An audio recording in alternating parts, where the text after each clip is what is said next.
wabarakatuh. Halo semua, saya Nisfa Ajanduli, NIM 019 dari kelas BKMIA. Di video kali ini, saya akan mempraktekkan microteaching guna memenuhi tugas ujian akhir semester mata kuliah pendidikan anak berkebutuhan khusus dengan dosen pengampu Ibu Naneng Ratnasari. Selamat menyaksikan. Assalamualaikum warahmatullahi wabarakatuh. Bagaimana kabarnya hari ini anak-anak? Alhamdulillah, luar biasa, Allahu Akbar, tetap semangat. Nah, sebelum kita memulai pelajaran, alangkah baiknya kita berdoa terlebih dahulu ya. Berdoa dimulai.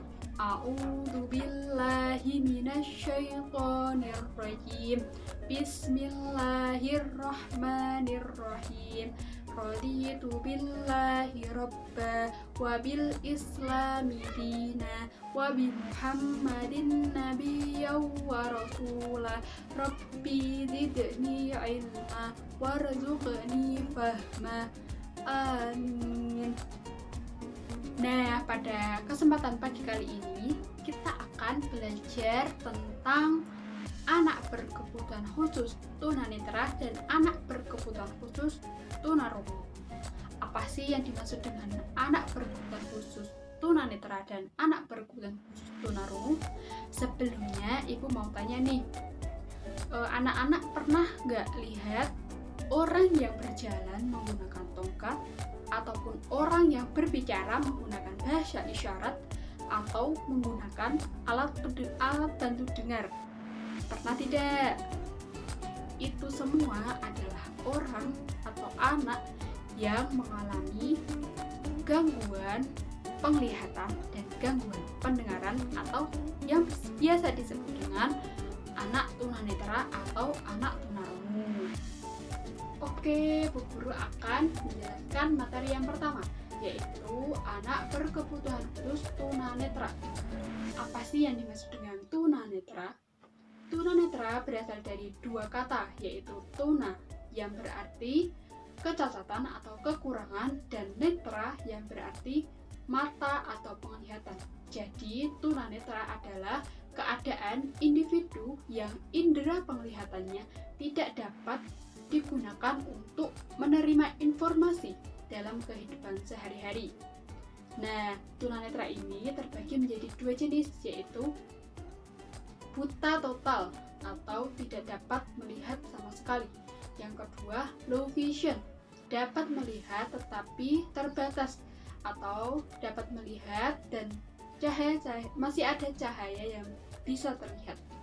Kemudian, klasifikasi ABK tunanetra. Yang pertama, low vision, seperti yang sudah Bu Guru jelaskan di awal, masih bisa melihat tetapi terbatas. Anak ini bisa melihat dari jarak 20 feet atau sekitar 6 meter. Tetapi untuk anak normal bisa melihat dari jarak 70 feet atau 21 meter. Yang kedua yaitu buta, legally blind, atau kelompok ini yaitu hanya bisa membaca huruf E dari jarak 20 feet, sedangkan orang normal bisa melihat dari jarak 200 feet atau 60 meter. Yang ketiga adalah kelompok yang sangat sedikit kemampuannya melihat sehingga ia hanya mengenal bentuk dan objek saja. Yang keempat adalah kelompok yang hanya dapat menghitung jari dari berbagai jarak. Yang kelima adalah kelompok yang tidak dapat melihat tangan yang digerakkan. Yang keenam, kelompok yang hanya mempunyai light projection atau dapat melihat tangan serta gelap dan dapat menunjuk sumber cahayanya. Yang ketujuh, kelompok yang hanya bisa melihat atau light projection, yaitu hanya bisa melihat terang dan gelap saja.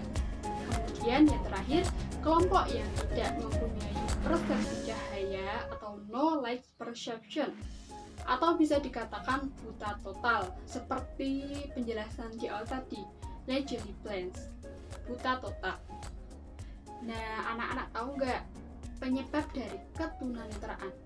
Penyebabnya itu atas dua faktor, yaitu faktor prenatal atau internal dan faktor postnatal atau faktor eksternal. Prenatal berarti faktor dari keturunan atau pertumbuhan anak di dalam janin. Sedangkan postnatal berarti eksternal, berarti faktor yang terjadi karena kerusakan pada mata pada saat persalinan. Pada saat persalinan, ibu mengalami penyakit Gunnarwe atau kerusakan mata karena kecelakaan. Pendampingan yang dilakukan terhadap anak tunanetra di SLB diantaranya yang pertama, pendampingan belajar yaitu menggunakan huruf Braille. Yang kedua, orientasi dan mobilitasi dengan cara jalan dengan pendampingan orang awas, jalan mandiri, latihan bantu diri di kamar mandi, di ruang makan, di kamar, dan lain sebagainya. Pendampingan klasikal oleh guru, diantaranya guru bisa mengajak siswa atau peserta didik untuk mengelilingi kelas atau memperkenalkan kelas dan memperkenalkan alat-alat bantu yang digunakannya. Materi yang kedua yaitu anak berkebutuhan khusus tunarungu. Pengertian dari tunarungu yang pertama, tuna. Tadi sudah dijelaskan ya, tuna itu apa? Apa yuk? Ya, betul sekali. Tuna adalah kecacatan atau kekurangan. Sedangkan rungu berarti pendengaran.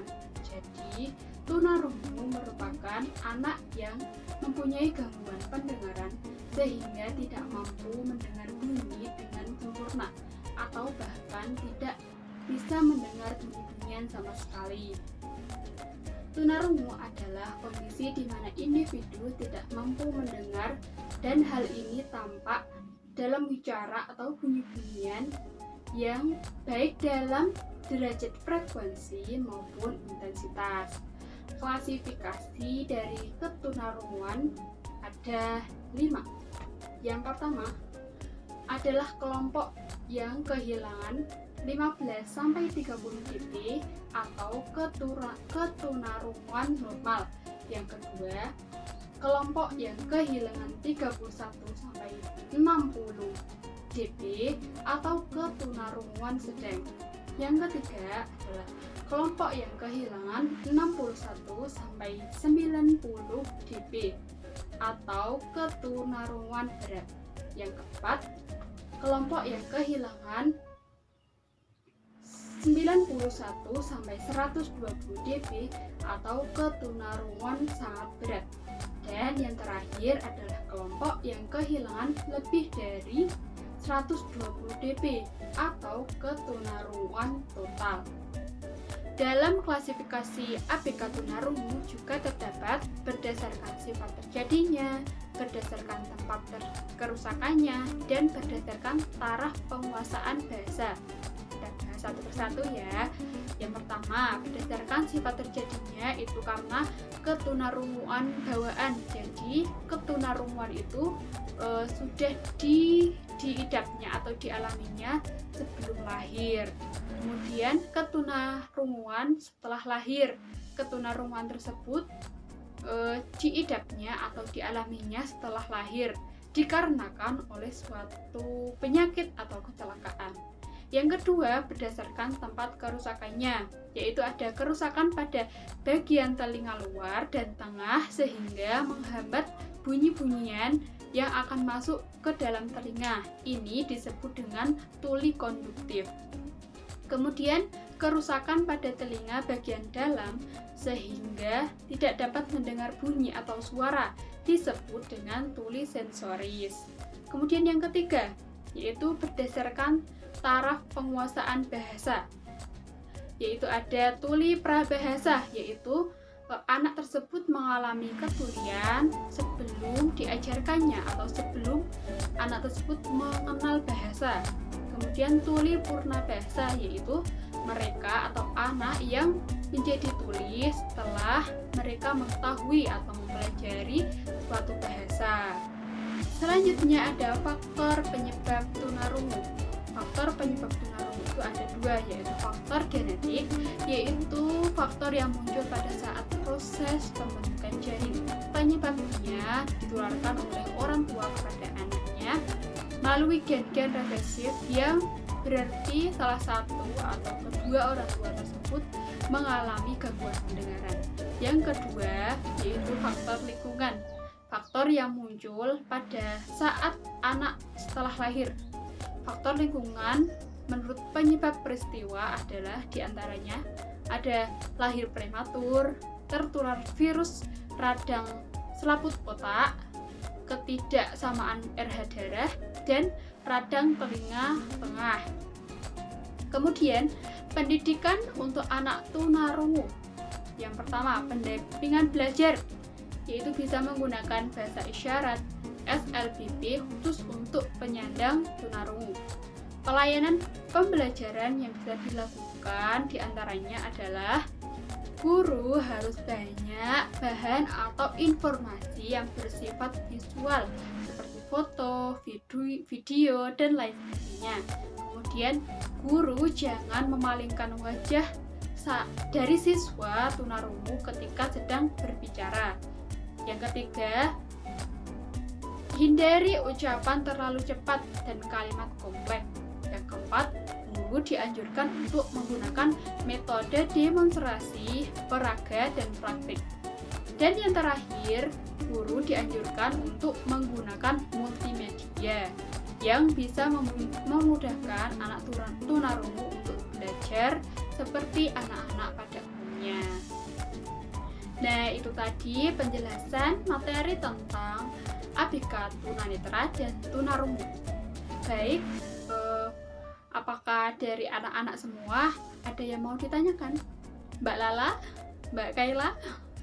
Jika tidak ada, kita akan berjumpa di minggu depan. Kita akhiri pembelajaran pada pagi hari ini dengan berdoa kafaratul majlis. Berdoa dimulai. Subhanakallahumma wa bihamdika asyhadu an la ilaha illa anta astaghfiruka wa atubu ilaik. Amin. Sekian dari Ibu, jangan lupa materi tadi dipelajari ya. Wassalamualaikum warahmatullahi wabarakatuh.